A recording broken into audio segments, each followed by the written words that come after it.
So let's do a basic line game. Now, there are a lot of twists to line games. There are lines where you don't know how many slots there are. There are ranking games. There are lines where you don't have all of where you have duplicate elements, that kind of thing. But what you do with a line game is always going to be basically the same. And the one that we're doing is from exam 7, which is an older exam, which I'm picking intentionally because I don't want to burn off more recent and more valuable practice materials from LSAT.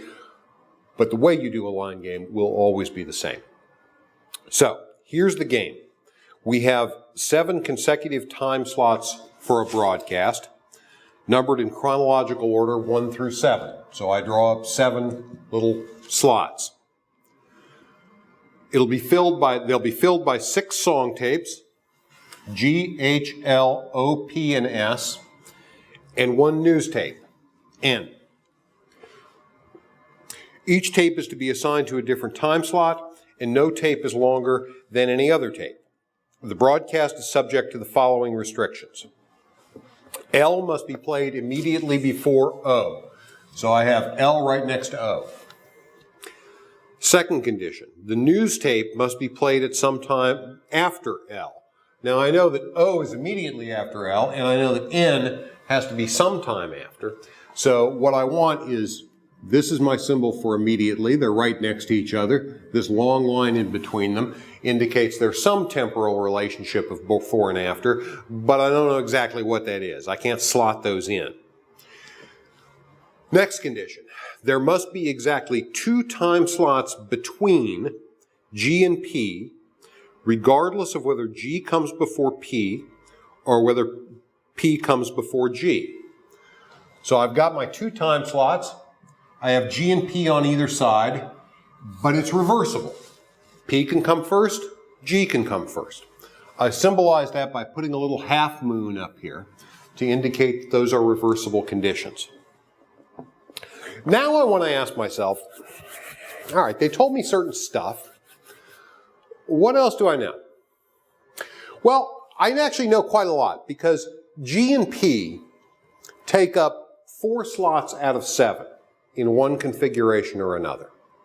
So in this game, I'm going to want to do multiple diagrams. Take me a little while at the top, but we'll save a lot of time at the bottom, and you'll see that. G and P can be in slots 1 and 4. They can be in slots 2 and 5, and again, they're reversible. And oh, by the way, if they're in slots 2 and 5, remembering that I need to have L and O consecutive and N following, L and O have to be here. G and P can be in slots 3 and 6, and G and P can be in slots 4 and 7. Those are the only spots they can be. Now, I don't generally think you want to draw up more than 4 diagrams because it just takes too long and it gets a little confusing. But in this case, I think 4 pushes the maximum, but it's worth doing, and we'll see why. Now, let's go to the questions. First question. If G is played second, which of the following tapes must be played third? Well, if G is played second, I'm in which diagram? I'm in diagram B. And if G is played second, which of the following tapes must be played third? It's L. That's my answer.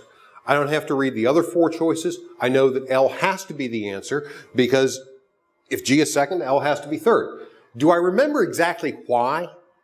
Not really, but I trust the process of what I did, and so I know that it's true. Second question. The news tape can be played in any one of the following time slots except, well, the news tape we know has to come at least third because L and O have to be in front of it. So our first choice is answer A. The news tape can be played in any one of the following time slots except the second. That's our answer. Can't be second because L and O have to be in front of it. We're done. Third question. This one will take a little bit of an extra diagram. If H and S are to be scheduled from each other as far as possible from each other, then the first, second, and third time slots could be filled respectively by, and then are our choices. Let's go back to the beginning. If H and S are scheduled as far from each other as possible, which diagrams am I in? Well, as far from each other as possible means 1 and 7. So I'm in either diagram B or I'm in diagram C. So let's go over here where I've drawn those up. These are my only two possible states of the world for H and S being separated as far from each other as possible. H and S have to be in 1 and 7. In diagram B, G and P are here. L and O are in 3 and 4. And I know that if H or S is in the number 7 slot, then N has to be in number 6. State of the world 1. In diagram C, H and S are in 1 and 7. They're reversible. G and P are in 3 and 6. And I have a problem because I have to place L, O, and N, and L and O have to be consecutive, which means they can only go here, and N has to be later, and there's nowhere left. So really, diagram B is the only state of the world for this question. And knowing that, we can now go to the question, which is about who can occupy the first 3 slots.